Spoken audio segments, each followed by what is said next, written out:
obtain the expression for pressure exerted by the gas on the basis of kinetic theory of gases. जवळजवळ 27, 28, 29, 30 वेळा म्हटलं तरी काय अवघड ठरणार नाही. एवढ्या वेळा हा बोर्डला विचारलेला प्रश्न आहे. Expression for pressure exerted by the gas on the basis of kinetic theory of gases. Consider cuboid. क्युबाइडला काय काय असतं? लेंथ असते, ब्रेड्थ असते आणि हाईट असते. आता एस हा त्याचा एक सरफेस आहे ना. 3 डायमेन्शनल पिक्चर आहे, म्हणजे त्याचे 3 ऍक्सिस आहेत, एक्स वाय आणि झेड ऍक्सिस. हा एक्स असेल, वाय आणि झेड ऍक्सिस. आता तो जो त्यातला एक मॉलिक्यूल कन्सिडर करूया. पहिला मॉलिक्यूल आहे त्याला नाव देऊया C1. हा मॉलिक्यूल म्हणूया, इथं दिलंय पहा, तेच मोठं करून दाखवलंय. त्याची व्हेलॉसिटी अलोंग एक्स ऍक्सिस किती आहे? u1 आहे. Along y axis it is v1 आणि velocity along z axis it is w1. नाव एरियाचा फॉर्म्युला माहिती आहे, लेंथ इनटू ब्रेड्थ, म्हणून काय आलं? L into L square. आता व्हॉल्यूमचा फॉर्म्युला काय? Length into breadth into height. लांबी गुणले रुंदी गुणले उंची. L गुणले L गुणले L, काय ना? L cube. किती मॉलिक्युल्स आहेत माहित नाही आपल्याला.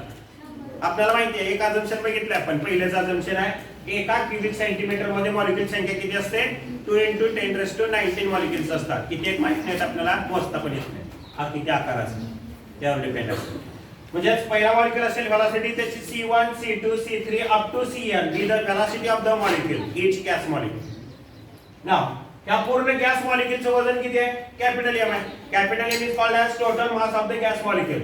Small m is called as प्रत्येक गॅस मॉलिक्यूलचं वजन. So it is called as mass of each gas molecule. Capital M बरोबर फॉर्म्युला मिळेल small m into capital M. नाव rho is called as density. Density म्हणजे घनता. घनतेचे सूत्र काय? Mass divided by volume. So m upon v.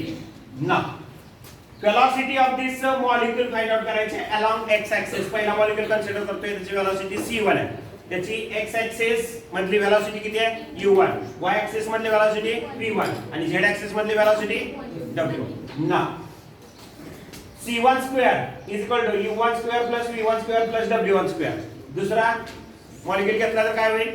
c2 square is equal to u2 square plus v2 square plus w2 square. तिसरा molecule घेतला समजा c3 square घेतला तर काय होईल? u3 square plus v3 square plus w3 square. कुठे पर्यंत येणार? Up to cn square is equal to un square plus vn square plus wn square. By प्रत्येक गॅस मॉलिक्यूलची ती व्हेलॉसिटी मिळेल. ना आता molecules are of gas are in the state of random motion. They are moving in all possible direction with all possible velocities. म्हणजे टक्कर होते, collision होतं. म्हणजे त्याचं सुरुवातीचं मोमेंटम किती असेल? Mass into velocity m u1. Final momentum negative कारण अपोजिट डायरेक्शन मध्ये येतं. So minus m into u1. Change in momentum final minus initial. Final किती आहे?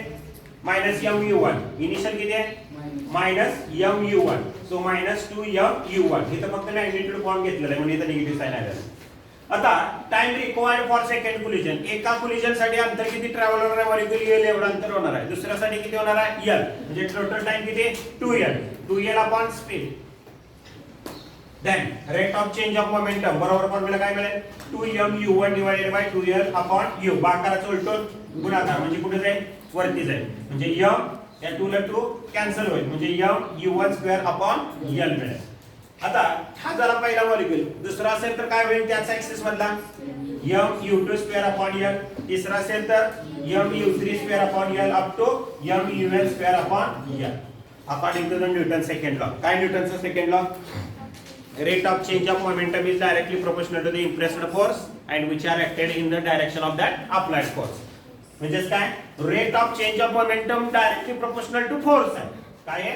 Directly proportional to force आहे. आणि force कोणत्या डायरेक्शन मधला आहे? x मधला आहे म्हणून fx मिळेल.